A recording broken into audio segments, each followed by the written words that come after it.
Hey guys, what's going on? My name is Michael. Welcome back to another video. If you're new here, go ahead and click subscribe. Also drop a like on this video. Today we're going to go ahead and talk the top 10 confirmed features that are coming to iOS 13. So I know a lot of my recent uploads on this channel have been about iOS 13, and that's because I am super excited for this software release. We are getting rumors that this is going to be the biggest iOS release in a very long time. So tell me in the comments below if you are excited. Let's go ahead and jump into number one.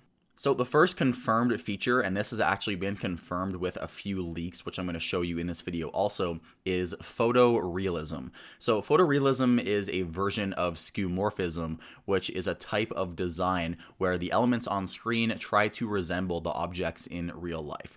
So I'll give you an example so you can try to understand this. Back in iOS 6, a lot of the UI elements had fabric and wood and leather, and pretty much Steve Jobs loved the idea of an operating system that looked realistic. And obviously when we hit iOS 7, we moved past that. But now it kind of seems like we're moving in circles and people kind of want a UI that has a bit more photorealism to it. And I personally do too.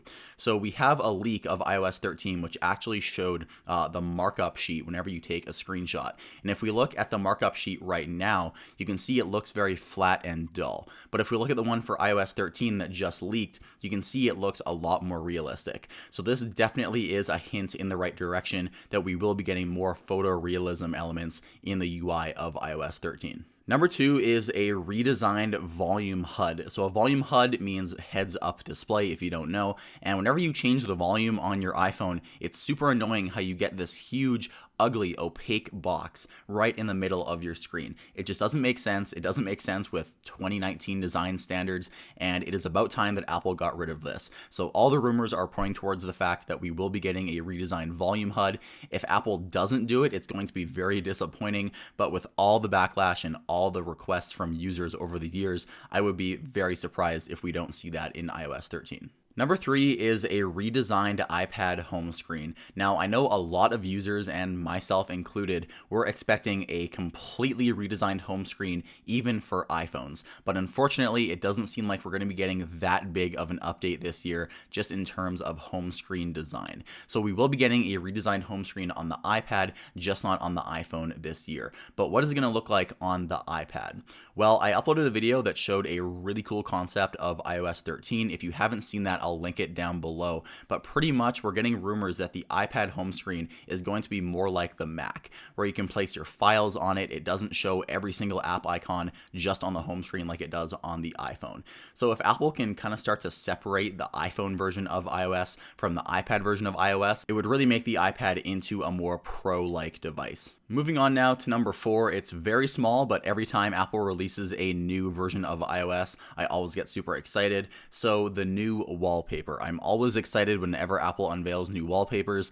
Last year was kind of disappointing, and you guys can tell me in the comments below if you agree with me, but hopefully this year with iOS 13, Apple does not disappoint with the wallpapers.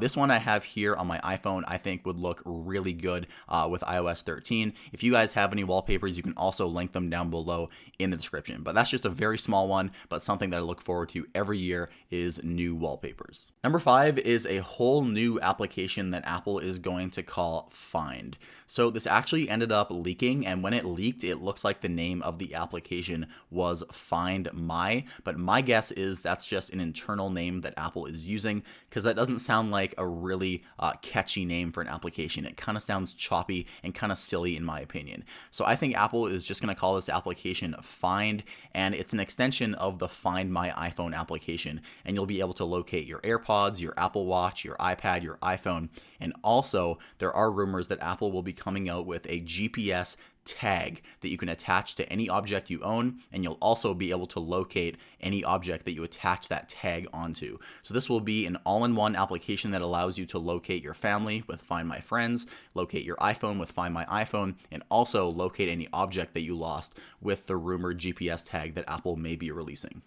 Moving on now to number 6, it is a plethora of improvements to iMessage. And every time Apple releases a new version of iOS, it always seems like they definitely do not disappoint whenever it comes to iMessage. Back in iOS 12, we got Memoji and a whole bunch of new Animojis. Back in iOS 11, we got Animoji. And there are just a whole bunch of improvements that we're going to see this year that are really going to make this a substantial year in terms of upgrades for iMessage. So first off, there's going to be a new feature called screen names. So very similar to WhatsApp, you can have a screen name. So as soon as a stranger enters your phone number or email into their phone, your screen name and profile picture will automatically show up instead of it just being a blank email or phone number. And there's also going to be an option that allows you to set your availability to receive text messages. So my guess is when someone enters your phone number on their phone and they want to text you, I'm guessing it will either be a little green dot or a red dot that appears next to your profile picture, letting that person know that you have set your phone into do not disturb mode and that you will not be receiving that message. And if it is green, it will let them know that you're using your phone and you are ready to receive a message. So pretty cool improvements in terms of iMessage upgrades.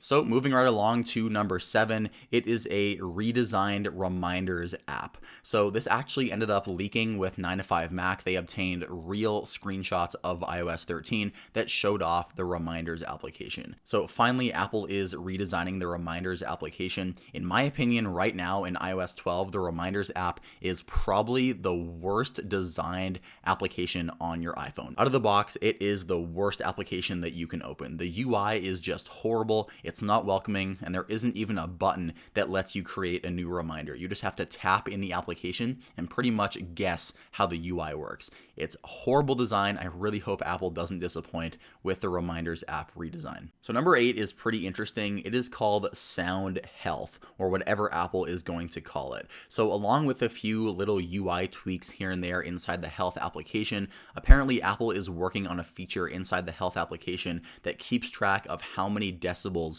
your ears are exposed to. So I'm guessing this will work with the AirPods, and I'm guessing if your ears are exposed to too much loud noise, you'll get an alert from the Health app on your iPhone telling you that you may want to change your environment or turn down the volume. So pretty interesting. We don't have much information on this, but we do know Apple is working on it. So number 9 is a feature that has existed on virtual keyboards for a very long time. It is swipe typing. So swipe typing may finally be coming to the iPhone with the stock iOS keyboard. You could actually install this yourself before, way back from iOS 8, I think, when Apple started letting you install third-party keyboards.